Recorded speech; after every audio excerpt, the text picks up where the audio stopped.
వల్లభనేని వంశీ వాడొక లుచ్చ. తెలుగుదేశం పార్టీలో 2 సార్లు గెలిచి మీరెక్కడ చంపేస్తారో అని భయపడి, వాళ్ళ ఆస్తులు ఎక్కడ కాజేస్తారో అని భయపడి పారిపోయి మీ చెంతం చేరి మీ మెప్పు కోసం చంద్రబాబు నాయుడు గారి కుటుంబం మీద అవాకులు చవాకులు తేలితే అనేది తప్పు అని ఖండించారా? అసలు విజయసాయి రెడ్డి నీకే అర్హత ఉంది లేఖ రాయడానికి?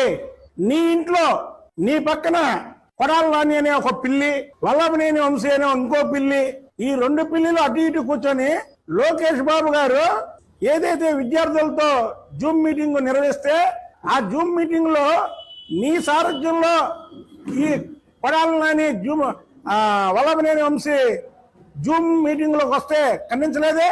ఇవాళేమో రాజ్యాంగాలు ఎక్కడ ఉన్నాయి, లా అండ్ ఆర్డర్ ఎక్కడ ఉంది అని మాట్లాడుతున్నాడు ఈ కొడాలి నాని.